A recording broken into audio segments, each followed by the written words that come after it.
Bonjour à tous, donc aujourd'hui je reviens avec une nouvelle vidéo concernant l'expression écrite section A.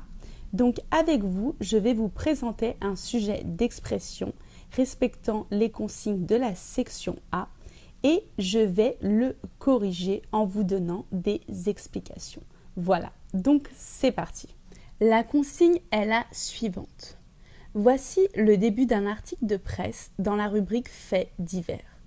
À vous de terminer cet article en ajoutant à la suite un texte de 80 mots minimum en faisant plusieurs paragraphes. Donc, vous allez avoir un article sous les yeux, un article de journal, et vous devez imaginer la suite en rédigeant un ou deux paragraphes. Donc, imaginons que vous allez rédiger 2 paragraphes.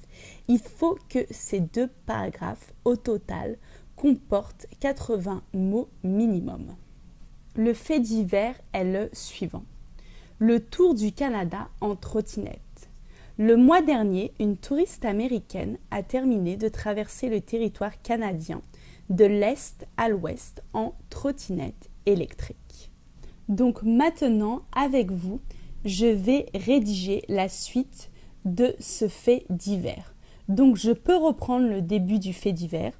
Le mois dernier, une touriste américaine a terminé de traverser le territoire canadien de l'est à l'ouest en trottinette électrique. En effet, Sharon, 24 ans, partait de Montréal pour rejoindre la ville côtière de l'ouest, Vancouver, avec pour seul moyen de locomotion sa trottinette électrique. Sharon est une personne très engagée pour la protection de l'environnement.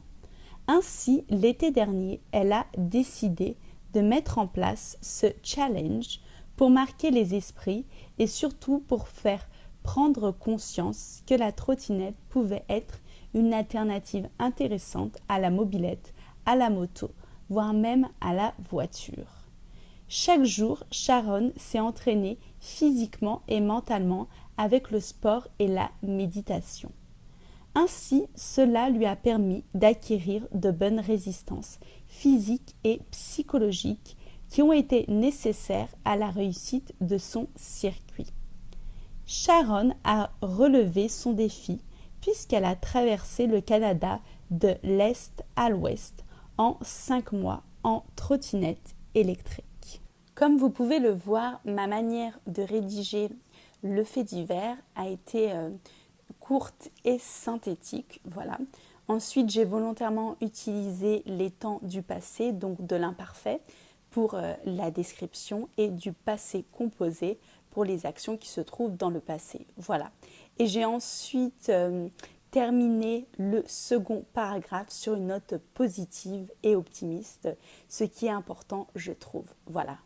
La vidéo touche à sa fin. J'espère que ça vous a plu. N'hésitez pas à me faire un retour en commentaire sur ce que vous avez pensé de la vidéo et à liker la vidéo si vous l'avez appréciée évidemment. N'hésitez pas aussi à me faire des suggestions de sujets d'expression, notamment pour les sujets d'expression de la section A. Voilà. Et à vous abonner à la chaîne si vous avez l'intention de passer l'examen prochainement, puisque mes vidéos peuvent potentiellement vous aider. Quant à moi, je vous retrouve à très vite pour une nouvelle vidéo et je vous embrasse.